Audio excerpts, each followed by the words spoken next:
वर्षा सोयरेसकट या पुस्तकातील रत्नागिरी माझे माहेर ह्या लेखाचं अभिवाचन करणार आहे.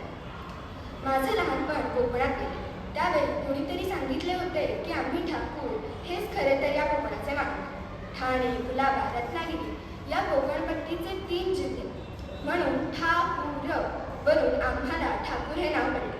शब्दांच्या अंतरंगाची जाण नसलेल्या त्या वयात ही शाब्दिक कसरत मोठी प्रेक्षणीय वाटली आणि स्वतःच्या नावाचा अभिमानही वाटला. रत्नागिरी हे माझे माहेर. इंग्रजी 4थी ते मॅट्रिक ही 4 वर्षे आणि त्यापुढे मागे मधून मिळून साधारणतः 10 वर्षे मी या गावात राहिले आहे. 38 साली इंग्रजी 4थीत रत्नागिरीच्या गव्हर्नमेंट हायस्कूलमध्ये मला प्रवेश मिळाला. या शाळेत मला प्रवेश मिळावा म्हणून अप्पांची खटपट चालू होती. त्या काळात इंग्रजी 1ली ते 3री ही 3 वर्षे मी मुंबईला राममोहन शाळेत होते. तिथे वर्गात मुले आणि मुली दोन्ही संख्येने साधारणतः सारखीच होती. शिकवायला शिक्षकांबरोबरच शिक्षिकाही होत्या. गॅदरिंग, खेळ, नाच, गाणी, हस्तकला या सांस्कृतिक कार्यक्रमांना खूप मोकळीक होती. या सुधारणावादी शाळेतून मी रत्नागिरीच्या हायस्कूलमध्ये आले. तर तिथे वर्गात मी मुलगी एकटीच. सुधारणा, पुरोगामित्व या शब्दांचे रत्नागिरीला त्या काही वावडेच होते म्हणायला हरकत नाही. माझ्या लहानपणीची रत्नागिरी ही त्या काळच्या एखाद्या घरंदाज बाईसारखीच रूढीप्रिय आणि कर्मठ होती. तिला भाषा विषयापेक्षा गणिताचे, कलेपेक्षा शिलाचे, गुणांपेक्षा विद्वत्तेचे महत्त्व अधिक वाटत होते. सावरकरांचे वास्तव्य त्या काही रत्नागिरीत होते. पण कवी, नाटककार, लेखक सावरकरांपेक्षा स्वातंत्र्यवीर आणि विचारवंत सावरकरांचा रत्नागिरीला अधिक अभिमान वाटे. याच जिल्ह्यातले मालवण हे तसे दुर्गम गाव. पण तिथे नाटक, गाणी आदी कला पोहोचल्या गेल्या. राजधानी रत्नागिरी मात्र रसिकत्वात भिजून चिंब होण्यापेक्षा कोरडी, करकरीत, गंभीरपणात धन्यता मागणारी होती. रत्नागिरीतल्या 4थी ते मॅट्रिक या 4 वर्षांच्या शिक्षणात गॅदरिंग, नाच, गाणी वगैरे तर सोडाच, पण खेळ किंवा पीटी हेही माझ्या वाट्याला आले नाही. खेळाच्या तासाला मुले मैदानावर जात. त्यावेळी लेडीज रूम नामक अडगळीच्या खोलीत बसून मुलींनी वाटल्यास अभ्यास करावा अशी अपेक्षा असते. माझे सख्खे भाऊही त्याच शाळेत शिकत होते. पण तिथे आम्ही एकमेकांशी बोलणे तर सोडाच, पण ओळख दाखवणे हेही रत्नागिरीच्या नीतिनियमात त्यावेळी बसत होते.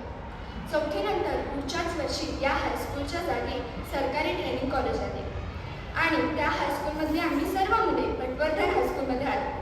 इथेही मी वर्गात मुलगी एकटीच होते.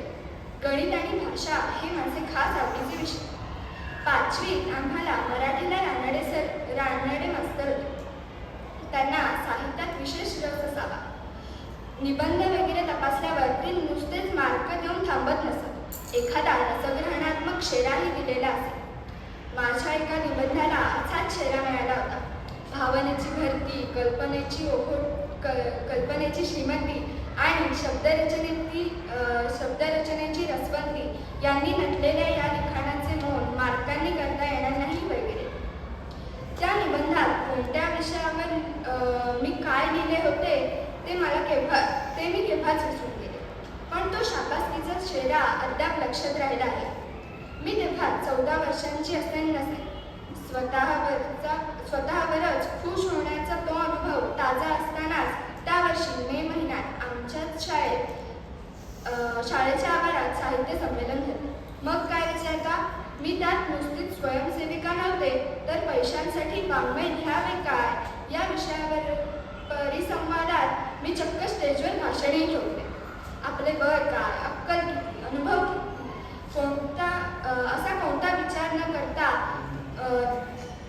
असा कोणता विचार करण्याची त्यावेळी गरज भासली नव्हती. तेवढा पोचच नव्हता. संमेलनाध्यक्ष ना. सी. फडके यांच्या अध्यक्षीय भाषणात आम्हा मुलांना फारसा रस नव्हता. त्यातले काही समजण्याची कुवतही नव्हती.